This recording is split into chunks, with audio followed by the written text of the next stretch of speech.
Let's just put everything on the board. We are not a boxed curriculum. I can't walk up to you and say, here, take this home, everything will be fine.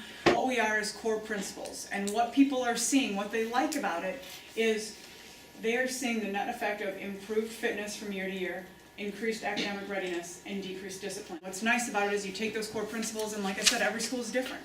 So you take them and embrace them and utilize them, put them into action in your school, in your setting, how it works for what your environment allows. I did not want another generation of students graduating with saying PE was a waste of my time.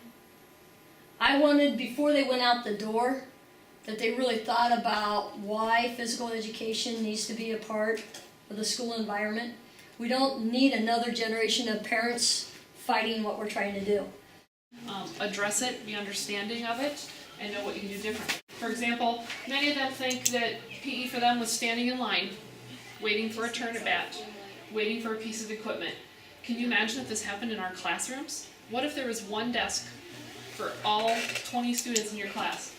One piece of paper, one pencil for everyone to use. It wouldn't be acceptable in the classroom. It shouldn't be acceptable in the gymnasium. The gymnasium is the physical educator's classroom.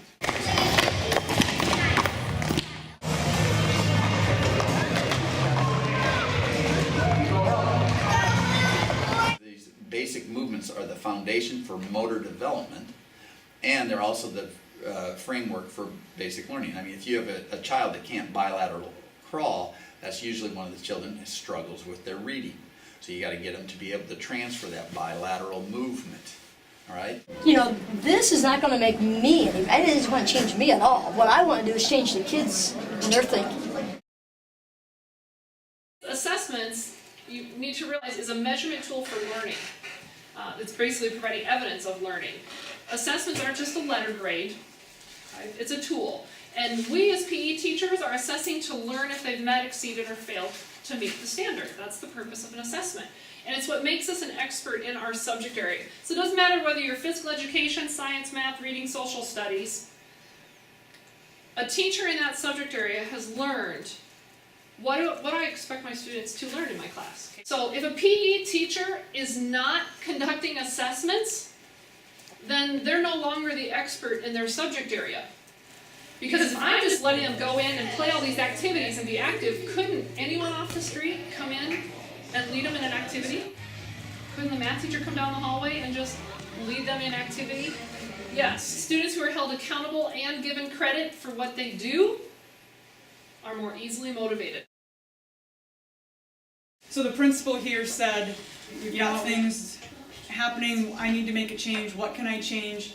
The one thing that he knew he could change without a huge budget impact was making PE every single day. So that was his one change that he was going to make in the school. Now let's not kid ourselves, going from 1 day of PE to 5 days of PE, you would expect to see fitness results. So you're going to see some change, you're going to see some impact, but the most astounding is to have a 210% increase in our cardiovascular fitness. Okay, 210% change. And that was the only change they made. So that was the principle that they were kind of wrapping their arms around and making that impact at that point. There is a connection between physical activity and physical fitness and brain, and learning and concentration. Now we have some credibility behind it. We've got researchers that are saying yes. Here we've done controlled studies, here's what we found. John Rady has made the statement, consistent exercise and certain types of specific exercise can both temporarily and permanently affect the way our brain is able to focus, deal with stress and anxiety, and learn. Exercise is like fertilizer for the brain, it's so good, it's like Miracle-Gro. Are those students that score better in their cardiovascular fitness, that are more fit, is there a relationship to their academic performance? And what they found was, yes, there was a very strong relationship. If you are strong academically, you are strong in your fitness. I feel like I can make about a 60% impact on the students in our school that are meeting the healthy fitness requirements. There probably aren't very many administrators that are going to say, I don't think we want to do that. What we're looking at here is brain scans of the same brain. On the left, no physical activity. On the right, a 20-minute walk. We've got schools that are showing embracing that and enhancing and having quality physical education helps their academic scores. But we want to keep in mind that it's not just about adding time. It is not the length of the class, but is the level of activity that is linked to fitness and to the better academic performance. So what are you doing to get them in the door, get them active right away, get them engaged right away, and make the most of the time you have? You might have 25 minutes, then make use of that 25 minutes. We need to make a change within our structures and our processes. We need to start scheduling physical education first, and then scheduling the more challenging courses around that. We want our students to be successful. We want them to learn. We want them, to be as ready as they can to take on that information. We have PE after math, or we have PE immediately before math.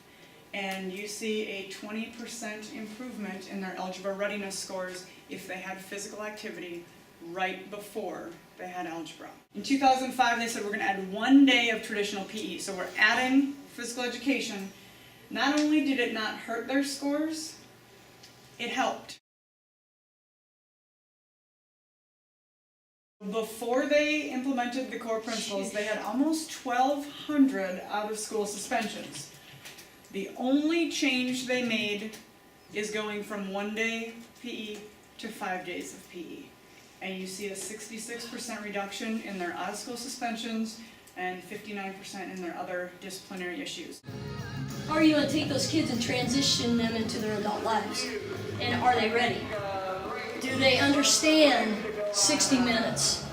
And when they are exercising for 60 minutes, do they really know whether or not they're working at a health enhancing level?